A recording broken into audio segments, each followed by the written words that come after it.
La muda siku hiyo ni karibu, nitakapokwenda nitahama, sitaona tena majaribu, nitajazwa na kumtazama, utakuwa gogo katika mkutano wa Wakristo. Uko mbinguni kwa naipitayo fahamu, utakuwa huko katika kuimba wimbo mpya wa kumsifu Mwokozi siku zote. Lango la mbinguni wazi sasa, Yesu amelifungua kwangu, utaweza kuokoka sasa, usiachilishe yako. Haleluya! Imani wangu, imani wangu kandi mwishi pendo.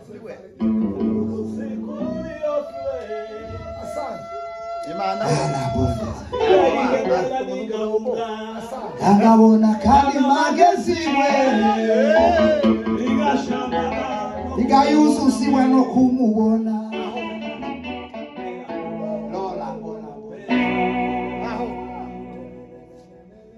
Tumawire kuti kamuyene, tumawire ko Yesu atabaho he, katudete kinyoma ni mutukunda, tutangadete kinyoma ngo watushomba tushomegane, ariko tugayimanga ikuri mutu, twabawire byukuri watuyitubabona abantu mugoroba kera bakora, twabawire byukuri watuyidura bagoma abantu mugoroba kera bakora, twabawire byukuri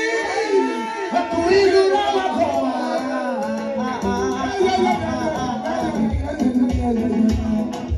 tuwawale kuti tumawire ko Yesu atabahoke, katudete kinyoma nimutukura, tutangagatese kinyoma kuwa tushobora kushobengana, ariko tugayimana kukuri kwitu, twabawire byukuri watuyidura bagoma abantu mugoroba kera bakora, twabawire byukuri watuyidura bagoma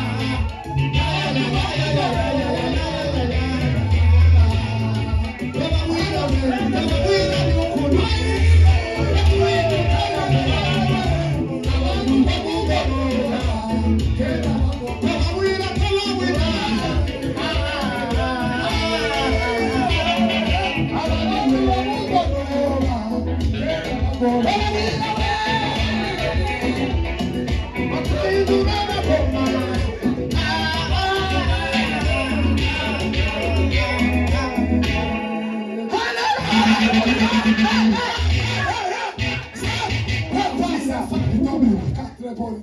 bababwira iby'ukuri batuhindura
bajya bavuga ubutumwa bose mwatumiye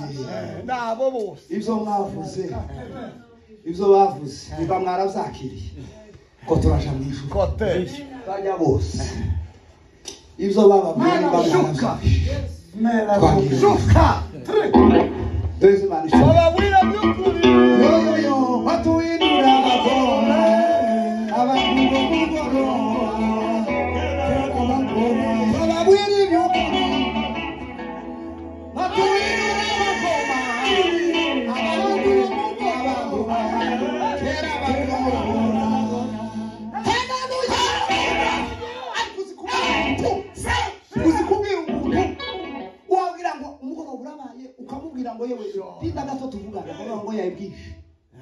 abagoye uzi kwigisha abana abantu amasaha yo gutaya yageze ukazubabwira ngo ni mureke mbaheza byibuze devoir abo bantu babagoye tubabwira kutika muyekuru tubabwira ko Yesu atabahohe katudete kinyoma nibutukunda tutangandekese kinyoma kuwa tusomengana ariko turayanga kukuri twabawira iby'ukuri batuhindura abagoma abantu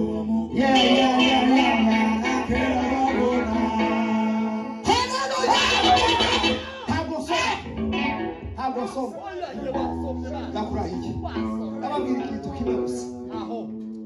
mwaravuze ngo tuvuge ngo ntiyakagire ngo uhinyura ubusore bwawe ngo ahubwo ube icyitegererezo cy'abizera mu byo uvuga mu byo ukora mu ngeso zawe no mu kwizera kwawe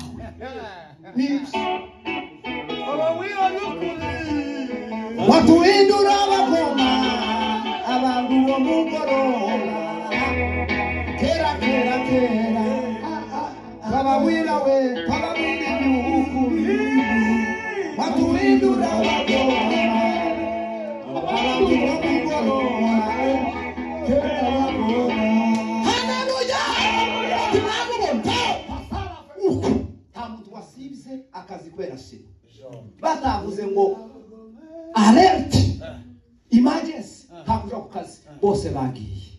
ariko kubwira umuntu ngo hariho sino ngwino usenge ningo kumena amazi kwiteke nico bituma uyu murinzi yavuze ngo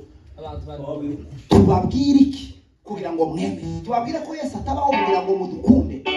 ariko navuga ngo titwobabwira ko Yesu atabaho nimushake mutwande uwa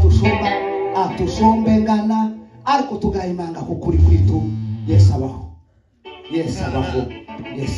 kandi abamukorera bose Paulo yarandikiye abagalatiya aravuga ngo mwabagalatiya ngo ntimuyobe ngo ntimuyobe Imana ntizinegurizwa Yesu bica umuntu ari ariko ndabikunda mwana we. Paulo yigeze gushaka umurozi waroze abagalatiya aramushaka arabaza aravuga ngo mwabagalatiya nimumbwire umuntu wabaroze ninde muntu wabaroze mvuye hano arabaroga ngo mutangira iby'umwuka ngo none mukaba muhero uyu murozi yabagiriye nabi uyu wabaroze maze kuva abahindi barangise arababwira ngo none ababwira ntimuyobe Imana ngo tinegurirwa izuru usanga ico wabibye uzamugisarura ukipanda wema utavuna wema ukipanda ubaya utavuna ubaya wako. Noneho Paulo yandikira Timoteyo ya magambo. Timoteyo Paulo ngo yaramwandikiye amakuru yamwandikira urwandiko ari Tesalonike kandi ngo Paulo agiye kumwandikira no rwandiko yaramenye kuko ahagiye kumutuma ngo hari abantu barabigishwa ngo ba Yohana babandi Paulo yabashije arabara ngo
you.